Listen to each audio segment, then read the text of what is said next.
Good morning, student. Today I will teach you Hindi grammar, chapter number 16 and 17. Chapter number 16 चित्र वर्णन, picture description. तो चित्र वर्णन क्या होता है, इसके बारे में आज आपको हम बताएंगे.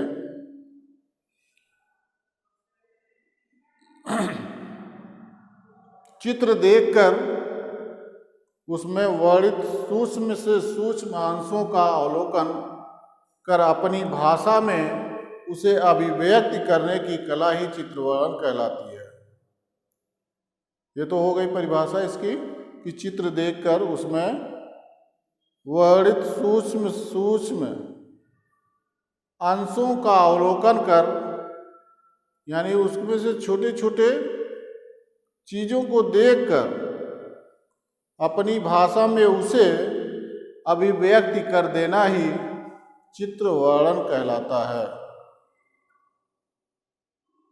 चित्र दिया रहता है, बुक के पार्ट पेज में चित्र दिया रहेगा. इस तरीके से चित्र दिया हुआ है. ये बाग है.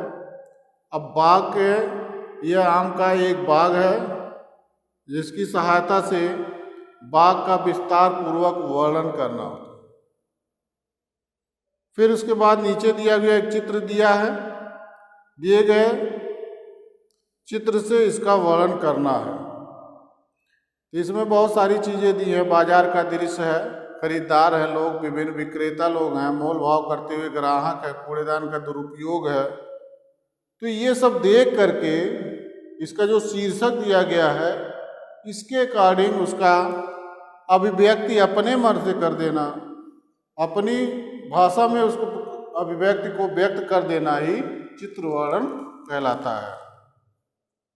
चित्र को देखकर, जैसे अभी हमने चित्र दिखाया, इसका वर्णन ही कर देना चित्र वर्णन कहलाता है.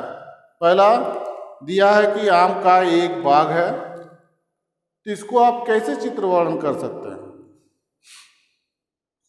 तो आप इसको शुरू से ले सकते हैं कि रामू एक किसान है जिसके पास एक छोटा सा बाग है, आम का बाग. सबसे पहले वो बाजार से जा कर के पौधे ले आता है, उसमें पौधे लगाता है. धीरे धीरे वर्षों बीत जाने के बाद वो बाग तैयार होती है. बाग तैयार होने पे उसमें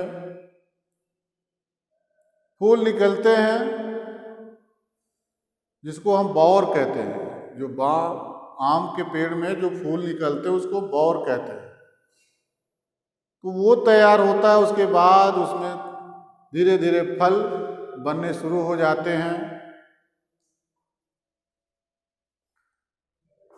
बाग में जब फल निकलने शुरू हो जाते हैं तो उसको टिकोली बोलते हैं, जो छोटे छोटे आम होते हैं. और उसके बाद वो फल जब बड़ा हो जाता है तो कच्चा आम होता है. धीरे धीरे दिन प्रतिदिन वो टाइम जब बीत जाने के बाद वो पक जाता है और आपके पास आ जाता है. कुछ आम तो ऐसे ही तोड़ लिए जाते हैं कच्चे ही, कुछ आम पकने के लिए छोड़ दिए जाते हैं. तो इस तरीके से आप इसकी एक पिक्चर देख करके वर्णन कर सकते हैं. इसको अपने, ये तो हमारे हिसाब से हो गई, आप अपने हिसाब से भी ऐसे कुछ बना सकते हैं. जैसे यहाँ पे बाजार का वर्णन किया गया है. ये बाजार है, इसमें बाजार का दृश्य है. तो बाजार में क्या होता है, लोग जुड़े रहते हैं, भीड़ बड़ी रहती है. लोग गांव से खरीदारी करने के लिए बाजार में आ जाते हैं. लोग अपने अपने ज़रूरत की सामानों को खरीदना शुरू करते हैं. फिर दिया इसमें खरीदार जो होते हैं वही खरीदारी करते हैं. दुकानदार जो होते हैं वो सामान को बेचते हैं. तो इनके बारे में हमें लिखना है कि कोई नाम लेकर के वो गांव से बाजार आया, बाजार में वो अपना खरीदारी करने लगा. उसके बाद दुकानदार जो विक्रेता होते हैं, वो दुकानदार उसको सामान देने लगा. तो इस तरीके का वर्णन हम इसमें करते हैं. तो कुछ पॉइंट दिए रहेंगे तो उस पॉइंट पे भी आपको वर्णन करना रहेगा। तो मोल भाव करते हुए ग्राहक जब सामान लेने जाते हैं कि ये प्याज कितने रुपए किलो है, ये आम कितने रुपए किलो है, ये सेब कितने रुपए किलो है, तो इतने में दोगे कि नहीं दोगे, इस तरीके से मोल भाव किया जाता है। कि ये सब वर्णन ये जो चित्र देख करके किया जाता है, इसका वर्णन अपनी मर्जी से अपनी अभिव्यक्ति से किया जाता है, तो इसको हम चित्र वर्णन कहते हैं। तो ये आपका चित्र वर्णन था, छोटा सा था चैप्टर, जिसके बारे में हमने चित्र के बारे में इसका लिखना रहता है अपनी मर्जी से, तो उसको अपनी भाषा में अपनी मर्जी से सोच समझ के जो भी हमारे समझ में आता है उसके अकॉर्डिंग, चित्र के अकॉर्डिंग उसी को हम लिख देते हैं, वही चित्र वर्णन कहलाता है। उसके बाद आता है चैप्टर नंबर 17, अपठित गद्यांश, अनसीन पैसेज। अब अपठित गद्यांश क्या होता है इसके बारे में आप जानोगे। तो अपठित गद्यांश, अपठित यानी जो ना पढ़ा गया हो। ये जो शब्द अपठित है, अपठित, पठित यानी पढ़ा गया, अपठित मतलब जो ना पढ़ा गया हो। तो ऐसे गद्यों को हम अपठित गद्यांश कहते हैं। अपठित गद्यांश दो शब्दों के योग से बना है। अपठित का अर्थ नहीं पढ़ा हुआ तथा गद्यांश का अर्थ होता गद्य का एक अंश एक भाग। गद्य होता है ना, हिस्ट्री, वो क्या नाम है, कहानी लिखी रहती है, उसके थोड़े थोड़े पार्ट को हम गद्यांश कहते हैं। यानी एक पार्ट हो गया तो उसका एक अंश, पूरे पार्ट का एक अंश निकल गया, वो गद्य का एक अंश निकल गया, तो उसी को गद्यांश कहते हैं। तो हम कहानी वगैरह जो कभी ना पढ़े हो, कभी ना सुने हो, ऐसे चीज़ों को अगर लिख कर करके एक जगह एक लिख करके उसमें से आपसे एक क्वेश्चन पूछा जाए जो पढ़ा हुआ नहीं कभी है, जो पैसेज आपको दिया गया ये कभी नहीं पढ़ा गया, इसमें से आपको इसको पढ़ना है पूरा और उसके बाद दिए गए क्वेश्चनों का इसका आंसर देना है, दिए गए प्रश्नों का उत्तर देना है। तो इसी को अपठित गद्यांश कहते हैं। यानी ये कभी नहीं पढ़ा हुआ रहता। आपको पहली बार देखते हैं कि ये जो पैसेज दिया हुआ है वो आपका पहले कभी नहीं पढ़ा हुआ है, लेकिन वो आपके सामने लिखा रहेगा, उसी से आपको क्वेश्चन का आंसर देना रहता है, उसी को हम अपठित गद्यांश कहते हैं। जैसे यहाँ पे लिखा हुआ है, हम जिस देश में रहते हैं उसका नाम भारतवर्ष है। इसे हिंदुस्तान, आर्यावर्त एवं इंडिया के नाम से भी जाना जाता है। हमारे देश का अपना संविधान एवं अपनी सरकार है। हमारे देश की राजधानी नई दिल्ली है। हमारे देश में 29 राज्य और 7 केंद्र शासित प्रदेश हैं। हिंदी हमारे देश की राजभाषा है। गंगा, यमुना, गोमती, सरयू, गोदावरी आदि हमारे देश की प्रमुख नदियां हैं। दिल्ली, कोलकाता, चेन्नई और मुंबई देश के प्रमुख नगर हैं। हमारे देश के उत्तर में हिमालय पर्वत विद्यमान है। इस तरीके से एक पैसेज दिया रहेगा, तो आपको इसको देख करके इसमें से क्वेश्चन जो दिया रहेगा उसका आंसर लेना पड़ेगा। जैसे इसमें दिया प्रश्न, हमारे देश का क्या नाम है, यहाँ हम जिस देश में रहते हैं उसका नाम भारतवर्ष है। तो इसका आंसर कैसे लिखेंगे आप? हमारे देश का क्या नाम है, तो लिखेंगे हमारे देश का नाम, हमारे देश का नाम भारत वर्ष है।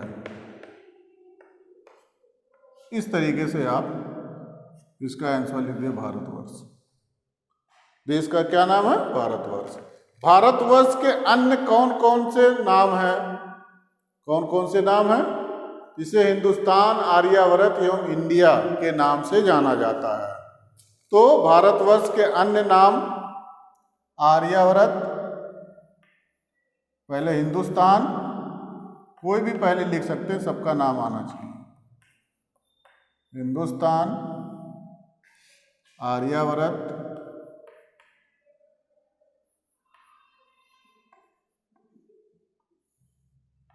और इंडिया के नाम से जाना जाता है।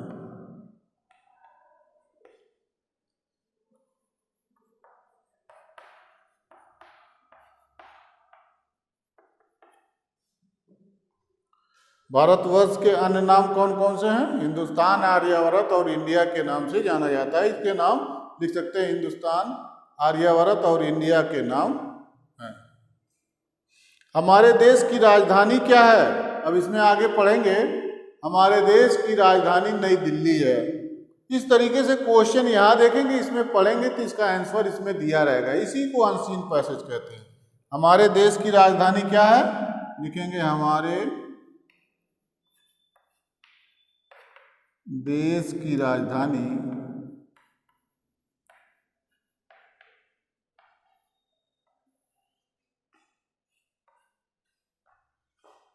नई दिल्ली है।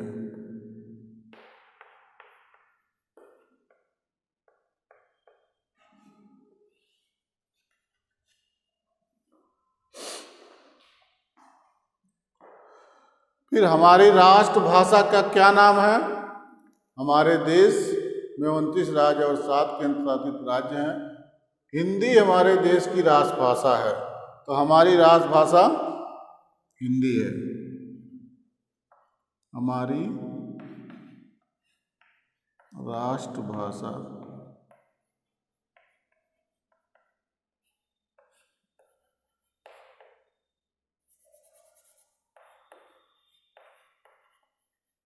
हिंदी